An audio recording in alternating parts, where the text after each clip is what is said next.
Agradeço a saudação do ministro Antônio Anastasia, agradeço a saudação feita pela Procuradora-Geral do Ministério Público junto ao Tribunal de Contas da União. E é hora de dizer algumas palavras. Quero iniciá-las fazendo uma saudação efusiva e agradecendo a presença do excelentíssimo senhor presidente da República eleito, Luiz Inácio Lula da Silva.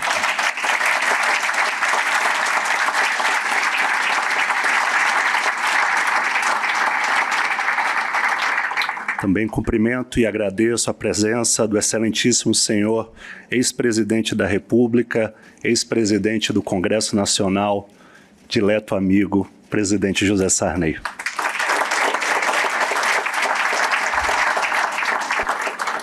Excelentíssimo senhor vice-presidente da República eleito, Geraldo Alckmin, também saúdo Vossa Excelência. Excelentíssimo senhor recém-possado vice-presidente e corregedor do Tribunal de Contas da União, ministro Vital do Rego, saúdo Vossa Excelência e também, em seu nome, os nossos eminentes pares. Excelentíssimo senhor senador Rodrigo Pacheco, presidente do Congresso Nacional e do Senado Federal, em nome de quem saúdo todas as senhoras senadoras e todos os senhores senadores aqui presentes. Excelentíssimo senhor presidente da Câmara dos Deputados, deputado Arthur Lira, em nome de quem saúdo as deputadas e os deputados aqui presentes. Excelentíssima senhora presidente do Supremo Tribunal Federal e chefe do Poder Judiciário do Brasil, ministra Rosa Weber, saúdo Vossa Excelência em nome de todos os ministros da Corte aqui presentes. Senhoras e senhores, eu quebrei o protocolo e fiz que estivesse presente aqui na nossa mesa este homem que encarna o vigor das instituições brasileiras na defesa da democracia, excelentíssimo senhor ministro Alexandre de Moraes.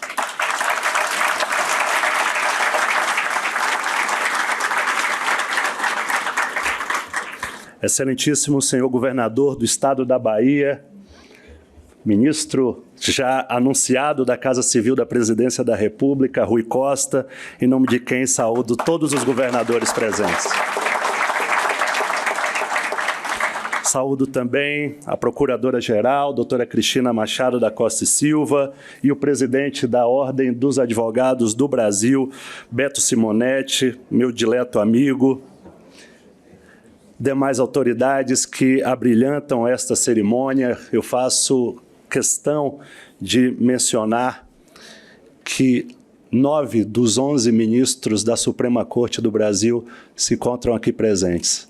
Além da ministra Rosa Weber e do ministro Alexandre de Moraes, que compõem a mesa, o ministro Gilmar Mendes, o ministro Ricardo Lewandowski, o ministro Dias Toffoli, o ministro Luiz Fux, ministro Roberto Barroso, ministro Edson Fachin, ministro Nunes Marques. Agradeço a presença de Vossas Excelências, assim como de todas as senhoras e todos os senhores.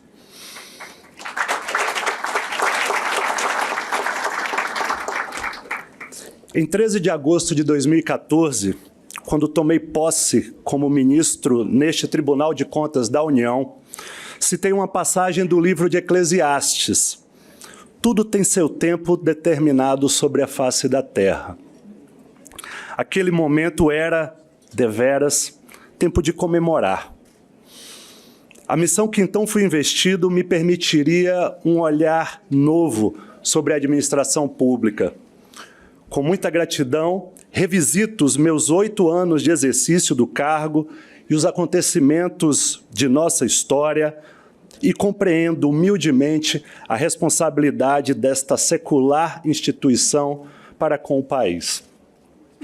Hoje, quando sou empossado na presidência do Tribunal de Contas da União, percebo, presidente José Sarney, que é tempo de reconstruir.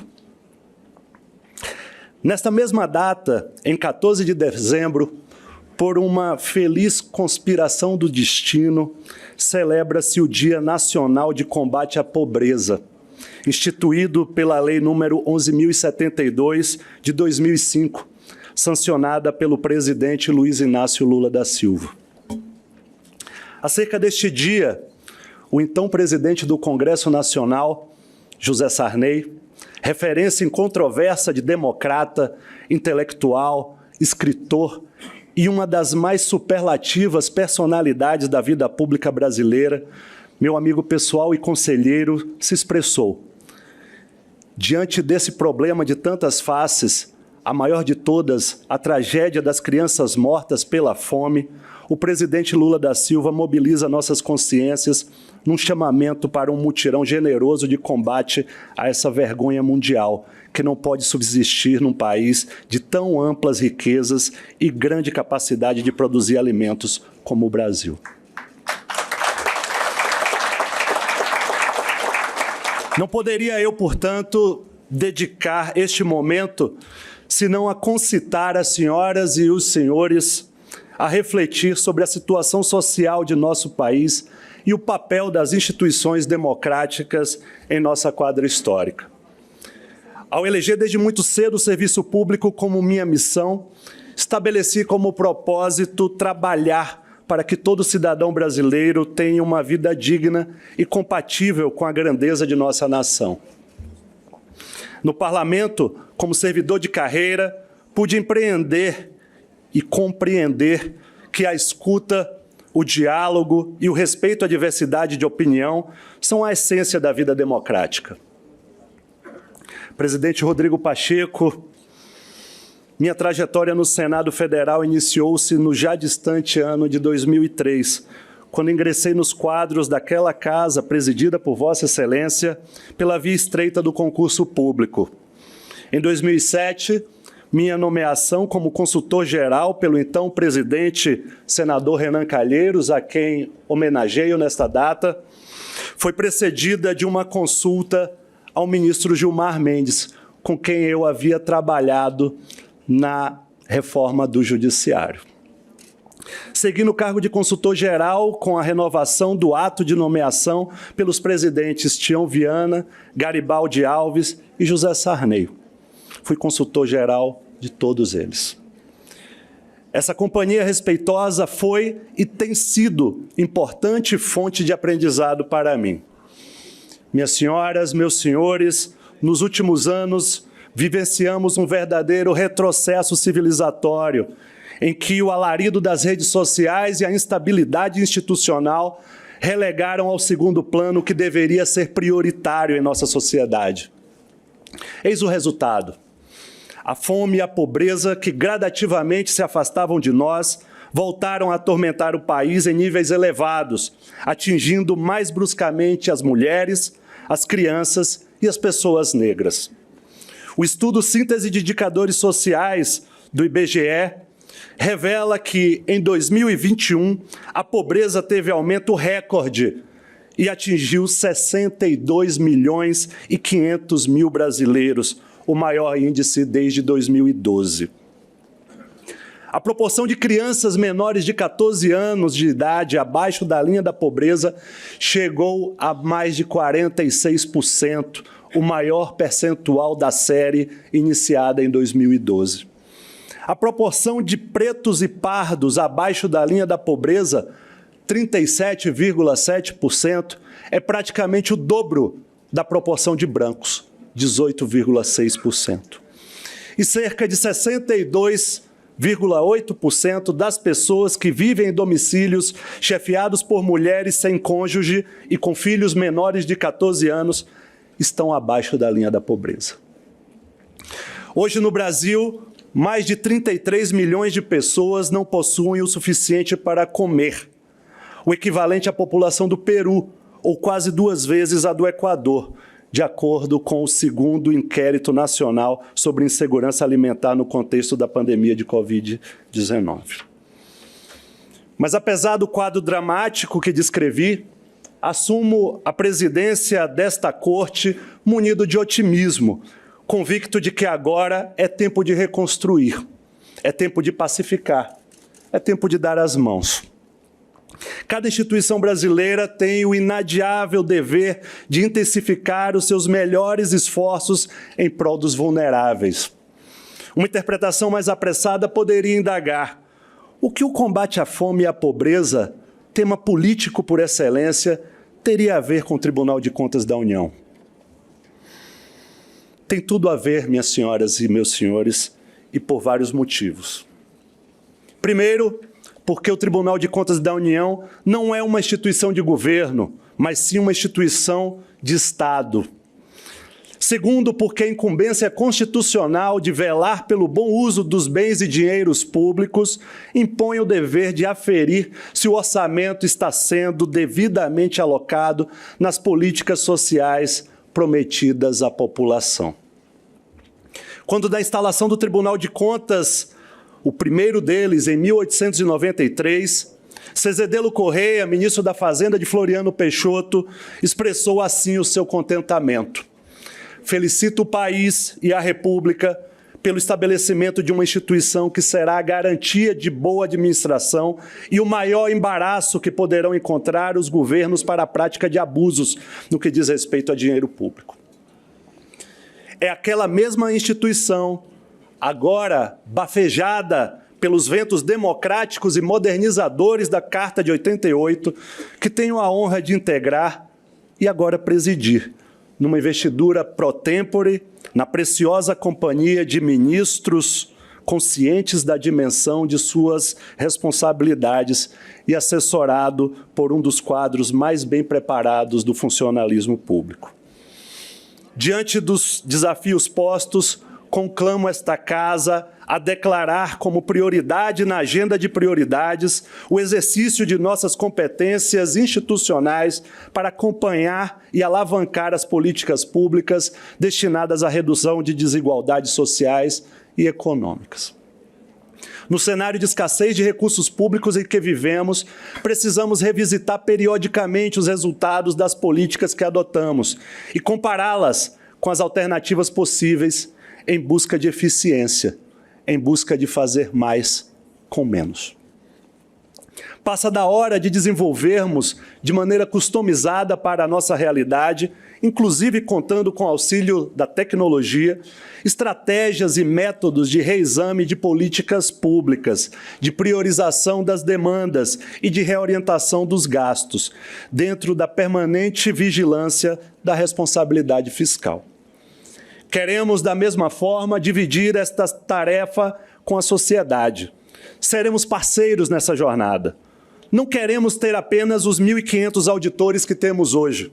Queremos os 215 milhões de brasileiras e brasileiros engajados nessa epopeia cidadã. Desenvolveremos um ranking nacional de transparência dos municípios para que a Lei de Acesso à Informação, sancionada pela presidente Dilma Rousseff em 2011, seja uma realidade em cada longínquo ponto do território nacional. O TCU vive como instituição um momento único. Assumimos em novembro deste ano, como bem referido pela nossa Procuradora-Geral, a presidência da Organização Internacional das Instituições Superiores de Controle, a INTOSAI, que tem status de órgão consultivo da Organização das Nações Unidas. Trabalharmos em cooperação com organismos internacionais e alinhados aos objetivos do desenvolvimento sustentável elencados pela ONU ampliará nossa capacidade de resposta aos anseios da nossa sociedade, em especial em temas como erradicação da pobreza e da fome, preservação do meio ambiente, combate às mudanças climáticas, inclusão, diversidade e equidade de gênero. Dialogar com a comunidade internacional permite que aprendamos e ensinemos. Essa troca virtuosa, sem cabotinismo e sem complexo de vira-lata, permite que nos reposicionemos na cena global. Mas também é preciso dialogar para dentro. Um tema a que tenho me dedicado é a implantação da cultura do consensualismo no Brasil. Governador Rui Costa. Defendo que também é possível obter economicidade em acordos com o Estado, onde cada lado cede um pouco, mas o interesse público é preservado. Isso nos afastará do apagão das canetas, ou como escrevi em artigo no jornal O Globo, impedirá a infantilização da gestão pública em nosso país, onde os tomadores de decisão deixam de agir por medo dos órgãos de controle, como crianças inseguras temem pais opressores. Naquele texto publicado em 2018, rememorei o jurista argentino Roberto Dromi, ministro Antônio Anastasia, também citado por Vossa Excelência em seu discurso por ocasião da escolha do Senado para integrar essa corte. Dromi desenvolvera com ironia o Código do Fracasso na Administração. O código é o seguinte: artigo 1º, não pode. Artigo 2º, em caso de dúvida, abstenha-se. Artigo 3º, se é urgente, espere. Artigo 4º, sempre é mais prudente não fazer nada. Concluí na ocasião que o Brasil precisava revogar aquele código urgentemente. E aqui faço uma revelação. No dia 18 de dezembro de 2018, quando aquele artigo foi publicado, logo às 8 horas da manhã, recebi uma mensagem de texto no meu celular do governador da Bahia, Rui Costa, me descrevendo o entusiasmo com que o artigo era debatido no grupo de WhatsApp dos governadores de estado. Agora, assumindo a presidência do TCU, propus ontem, e o tribunal aprovou à unanimidade, a criação da Secretaria de Controle Externo de Solução Consensual e Prevenção de Conflitos. Minhas senhoras e meus senhores, neste momento, o meu pensamento se volta para a Bahia, estimado senador Jacques Wagner. Sou natural de Salvador, baiano como nosso patrono, Rui Barbosa, jurista, político, diplomata e jornalista que honrou o Brasil. Em outubro de 1896, esse grande brasileiro pronunciou um discurso antológico no Senado, que ficou conhecido como Resposta a César Zama. Naquela memorável peroração, eu gostaria de destacar o vigor de Rui. Dizia ele: creio na liberdade onipotente, criadora das nações robustas. Creio na lei, emanação dela, o seu órgão capital, a primeira das suas necessidades. Creio que neste regime não há poderes soberanos e que soberano é o direito interpretado pelos tribunais. Creio na tribuna sem fúria e na imprensa sem restrições, porque acredito no poder da razão e da verdade. Creio na moderação e na tolerância, no progresso e na tradição, no respeito e disciplina, na impotência fatal dos incompetentes e no valor insuprível das capacidades. Prosseguia Rui: rejeito a doutrina do arbítrio, abomino as ditaduras de todo o gênero, militares ou científicas, coroadas ou populares. Detesto os estados de sítio, as suspensões de garantias, as razões de Estado, as leis de salvação pública. Oponho-me aos governos de seita, aos governos de facção, aos governos de ignorância. Atualizando Rui, digo eu: não é patriota quem prega violência, quem destrói o patrimônio público ou privado, quem agride ou fere terceiros por diferenças ideológicas, quem se arma para derramar o sangue de seus patrícios. Não é patriota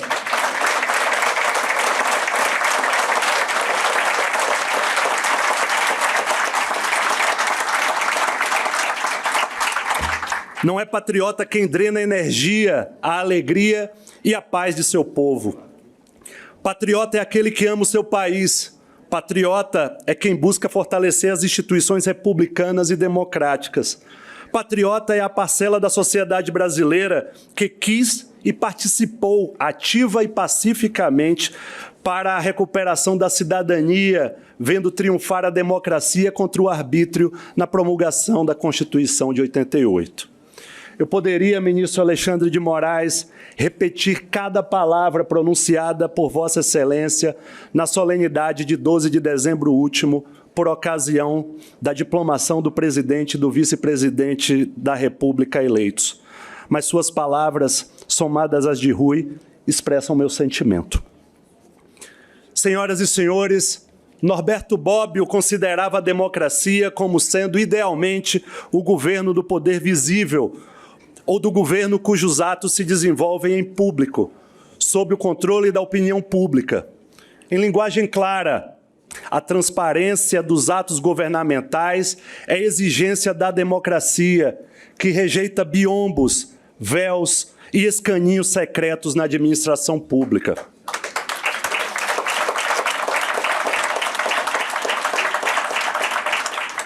No momento de maior estresse recente das instituições brasileiras, este tribunal demonstrou que não é um mero órgão contábil, garantidor estéril de formalidades, mas guardião da essência dos valores republicanos. Partilhamos de fiscalizações durante a pandemia, ministro Vital do Rego, ministro Benjamin Zinler, para sermos garantes da vida, uma garantia constitucional, e para condenar a violação da vida e qualquer forma de negacionismo. Participamos da auditoria do processo democrático, das urnas eletrônicas, para sermos garantes da democracia, ministro Edson Fachin, ministro Roberto Barroso. Demonstramos, a partir da aplicação de métodos e padrões internacionais de auditoria, que o processo eleitoral e as urnas eletrônicas são confiáveis e auditáveis.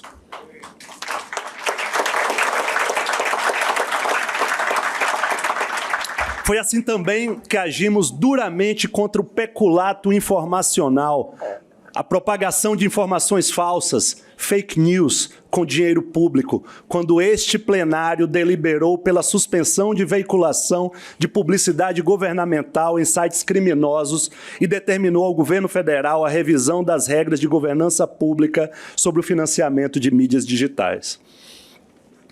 Nos perguntaram algumas vezes qual é a motivação da atuação do Tribunal de Contas da União. E eu sempre respondi, é a mesma e uma só, a defesa do interesse público e da democracia. Não foi por outro motivo que os constituintes colocaram este tribunal, presidente Arthur Lira, como costela da espinha dorsal da democracia, que é o poder legislativo, seu símbolo máximo. Assumo hoje a presidência do Tribunal de Contas da União com humildade e ciente da grande responsabilidade envolvida. Serei o mesmo de sempre, agindo com polidez, serenidade e respeitando a todos. Existe uma conhecida frase atribuída ao notável escritor colombiano Gabriel Garcia Marques que me acompanha e evita que a vaidade turve as minhas atitudes. Um homem só tem o direito de olhar outro de cima para baixo para ajudá-lo a levantar-se.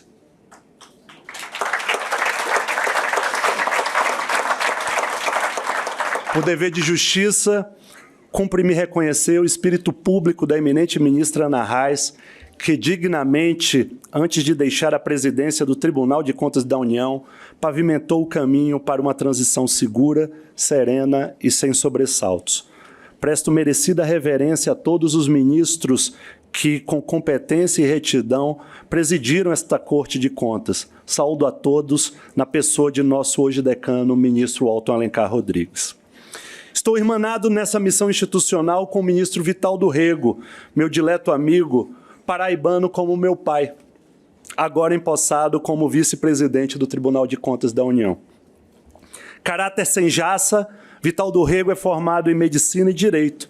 Foi professor, vereador, deputado e senador da República. É verdadeiramente um humanista e no TCU se destaca pela sensibilidade social de suas decisões. Sua experiência, sua serenidade e sua companhia nessa jornada são indispensáveis para enfrentar os desafios e aprimorar o controle externo. Agradeço ao ministro Antônio Anastasia pelas generosas palavras e pela cordialidade que habitualmente me dedica e mais uma vez externou nesta solenidade. Fui sempre um admirador de Vossa Excelência, professor Anastasia. Sou igualmente grato e honrado pelas palavras da Procuradora-Geral do Ministério Público junto ao TCU, Cristina Machado da Costa e Silva. Comovido com as homenagens, declaro que confiança não se agradece, se retribui com lealdade, trabalho, retidão de caráter, espírito público e sensibilidade, ministro Lewandowski. Estejamos certos de que tenho plena consciência da responsabilidade sobre os meus ombros e tudo farei para merecer o apoio e a consideração dos meus colegas ministros e da sociedade brasileira na condução dos destinos desta corte no mandato que se inicia.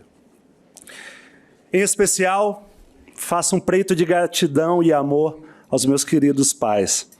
Minha mãe, Isis, é natural de Queimadas, interior da Bahia, funcionária pública dedicada, me passou maciças lições de vida com paciência e carinho. Meu pai, Arnaldo, comerciante correto e honrado, me ensinou a importância de viver honestamente e me estimulou a estudar.